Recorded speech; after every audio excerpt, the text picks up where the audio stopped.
everybody. My name is Devon, and welcome to my Four Strikes Against You podcast.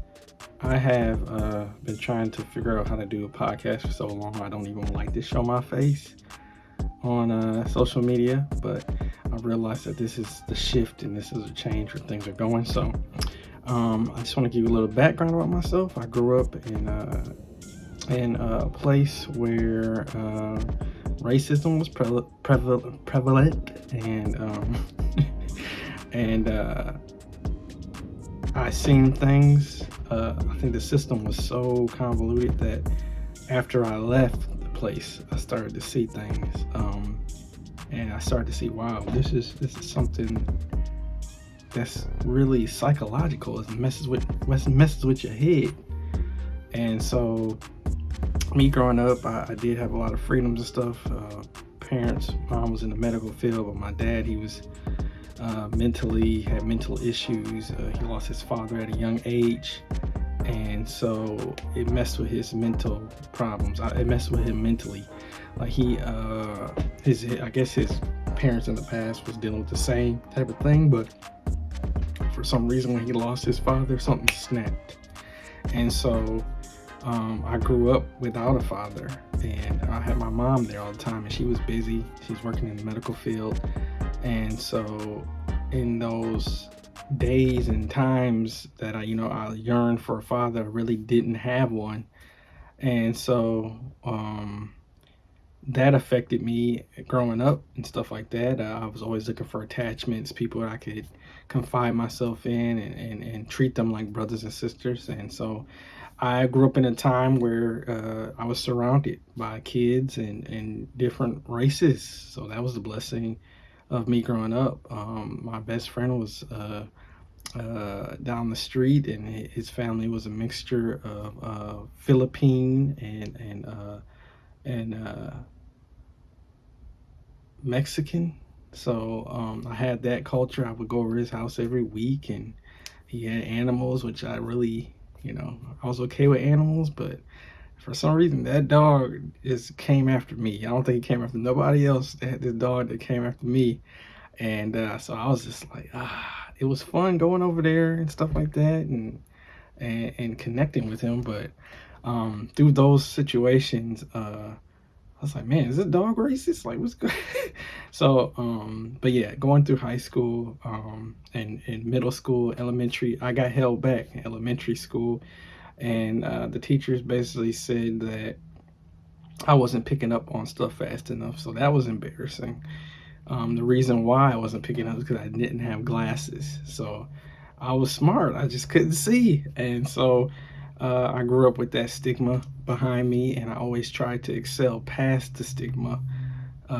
And so my mom took me out of my original elementary school, and I went to another elementary school where nobody knew me. And so it worked out. And so as I was going to another school and nobody knew me, I was discovering myself again. I had to make new friends. I had to make new connections. And so through that, not having a father, I was trying to find people to connect with. I had a best friend. His name was Jeremy, and he played basketball, and we played basketball together. So that was a good relationship. I went to his house and hung out with him. And so in learning that, I learned to adapt. So I'm like a chameleon. I can go any environment and adapt to change. And so when I became older, I went to middle school, and then the people that I was hiding from, I started to merge with them. And so I started to see them. They was a year older than me, and I was just like, man, should I embrace them? Should I tell them, like, hey, I got held back, man? And I was kind of in this weird bubble, man. Like, I wanted to tell them, but then I didn't. So I was in a weird place. And so in that weird place, I began to have depression because I wanted to tell people, I knew you growing up. I was chasing you in the park. And so I couldn't do that, and it hurt. And it was beautiful women that I was like playing with in the park and stuff, and I was like, man, I just want to talk to them. But I never said anything, and I always held it in. And I had people try to talk to him for me, like, hey, da, da, da, da, da, and that never panned out anywhere. But throughout my career, I always tried to make people laugh, and I was making up dances and stuff like that, just to not like. I was like a nerd, so I was doing that just to not get attacked or get beat up. The good thing is I had a cousin in high school, and I told every time somebody messed with me, I say, "Hey, this is my cousin," and that name alone stopped them from attacking me because they ain't want to smoke. So yeah, I learned a lot, and when I was really little, I was molested by a cousin, female cousin, and so that form shaped my life as well. But the good thing is that I was saved at early age too as well. So I started learning about forgiving and all this stuff at an early age. My mom, she had me listening to all different types of preachers, white, black, Asian. I mean, I listened to all of them. And so it gave me a different perspective on different cultures in Christianity. So in doing that, I'm able to, I'm not afraid of white people, or I'm not afraid of Asians, or black, my own people. I'm not afraid of them because I've learned different perspectives from different preachers, and I'm thankful that I had that as a youth. And I just remember when it happened to me, I cried out to somebody. I cried out, and nobody did anything, and so I was really hurt then because I was like, nobody got in trouble, and I feel bad. And so when I listened to music, I was crying. I was sad because certain music reminded me of what happened, and the enemy would tell me, "You'll never be a virgin. You'll never be a virgin again." So I was like, ah, and I beat myself up over and over and over again. I'll never be a virgin. So, growing up, I was having a lot of sexual dreams, and I never understood why, but I opened up the door at a young age. And if I touched somebody or hugged them and they had that spirit on them, I would dream about it. And I got a high from that from a young age. I got a high from that. And I was just hugging women, and I didn't have to have sex because I was dreaming about it, and I didn't know anything was wrong with me. I talked to somebody, he's like, "Man, you still have a sex dream?" I was like, "Yeah, I'm still having a sex dream." So I never really had to have sex, and that was scary to me. I was making up my dreams. That's the door I opened. So I spent my life trying to shut it and stuff like that. And the first thing I did was I forgave the people that did this, the people that set this up, and the people that were involved. I forgave them all, and that was the first key. I learned this at a young age. Some people learn this when they get real older. Like, you gotta forgive. I learned that at a young age. So yeah, I was pretty wise. So I didn't let anybody just get over on me and that. So I was always looking a step ahead. But yeah, being black where I grew up is very interesting. Like I was saying before, it was kind of psychological. And what I mean by that is in certain places, I lived in the South and I lived in the city. And in the South, it's more in your face, and they'll tell you, they might tell you, "I'm not going to serve you," or whatever. They won't say the N word or anything like that, but they might tell you, like, "I'm not serving you." Yeah, and I've ran into that. But where I was from, it was more up north, and it was psychological. And so instead of them telling you, like, "I'm not doing anything," they would make you look like you were crazy, and they would say certain things or do certain things to get you in trouble, or to make you look bad, and they wouldn't tell you. They would just keep doing these little things on the side. And so time you get done, you're like, "Man, why is this person so mad at me? I'm so nice to them, and why are they so angry?"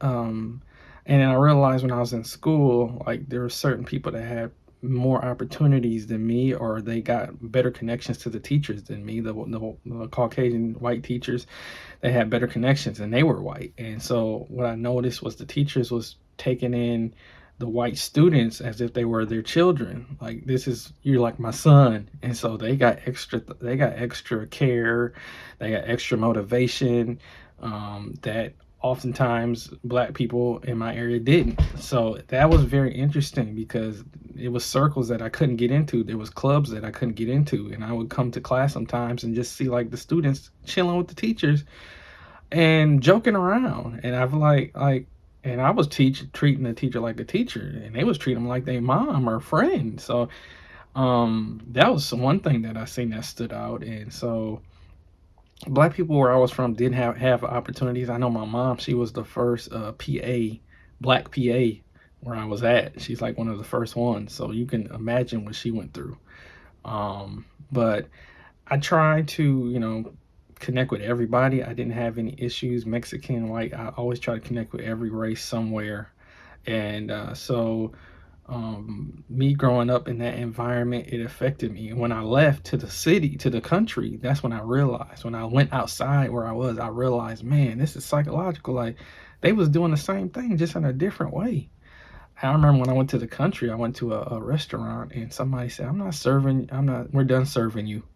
And everybody else on the table was eating and getting served. And when she came to me, she's like, nah, we're done serving you because your boss got the bill. I was the only black person in my team in the job that I had, and so I experienced that. And then the first time I really experienced racism when I was in the Mexican household, I was cool with everybody in the household, all their friends, family, was nothing against them. But for some reason, my best friend's grandmother, I was trying to go over her house because I heard she was the bomb, man. She was like, she was the best. Like she would give gifts and money, and they had pools, and they was like, hey man, you can't come. I was like, what? I didn't understand. I was like, I'm in y'all family every day. I'm pretty much like y'all son. And he's like, nah, you can't come to grandma's house. She don't like black people. That's when I really, really experienced racism for the first time. And so I didn't know how to feel about that. But I stayed with them, and I kept playing with them and stuff. And so growing up in a different culture, I never learned how to speak in Spanish or anything like that. But I had a connection with my best friend, and we played video games all the time. And he did have anger issues. That was his main thing. And he always got mad at me because I always would kick him out when I beat him in a video game because he would get so mad, say this game's cheating.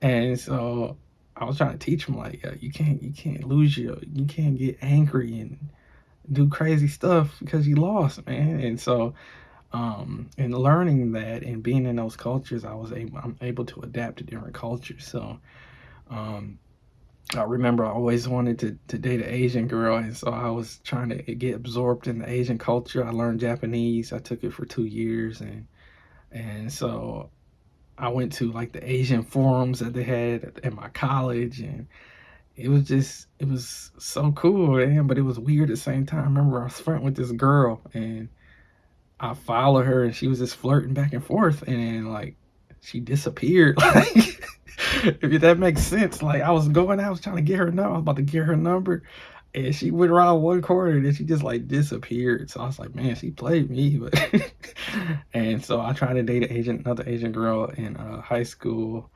And that didn't work out either. She was like, yeah, my parents would be too embarrassed to date you. So I gave up, man. So, but I did find my love, man. But it wasn't in where I was at. I had to go somewhere else. I went to college and found the love of my life. So I was waiting, but I was trying to get to know some Asians, but it fell through. But from my experiences as a black person, everybody was open to talk to me and accepting, but it was cultural barriers that I could not break. Even if I had learned the language or learned how to speak to the right people, it was barriers I couldn't break. So unfortunately that shaped who I was. And so when I moved to the South, I knew all this stuff, and I've experienced these different things. I lived in a big city, I lived in a smaller town, and I lived in another smaller town, from the city to the country, and I just learned a lot of lessons. But the one thing I did learn from the city is that there's giants in both. And what I mean by giants is there's important people in both areas, the city and the country. And for the city, the issue is like they're sleeping. But it's not the giants are sleeping in the city because just any reason. It's just because it's kind of they're lazy. And so when I went to the country, there was sleeping giants in the country as well. But the reason why the giants were sleeping in the country is because people were so territorial that they didn't think that they had a gift that can elevate them, skyrocket them, above everybody else. And they were told, I mean, they were made to feel like, you're good, but you're not super special. I knew they was special. I seen a little kid, a white Caucasian kid playing piano, and this dude played with so much profession. I couldn't believe it. It was a little kid. And I'm like, this dude has such a bigger place than what these just in the church, man. And so they knew he was talented, but I don't think he really knew how far he could really go. And so um in the city, the giants, they've been fed, they've eaten, and the enemy has fed them, and they're tired, they're sleeping now. Whereas in the country, it's like they're just undiscovered. And that was one thing that stood out to me, being in two different locations. And so me, I where I was from, I was like a nobody. Everybody liked me, but I know I had a bigger purpose. And so I went to the country with my purpose. They was like, wow, this is like magic. And I was like, cool, this is amazing that I'm getting respected for the gifts that I have. But in the city, everybody could do what I could do. And so it wasn't respected as much. I know I have anointing to do things. I preached at a young age. I started preaching at age 22. And so when I preached, I made animation with my sermons. I try to do this every time. Now, I couldn't do it every time, but I did it most of the time.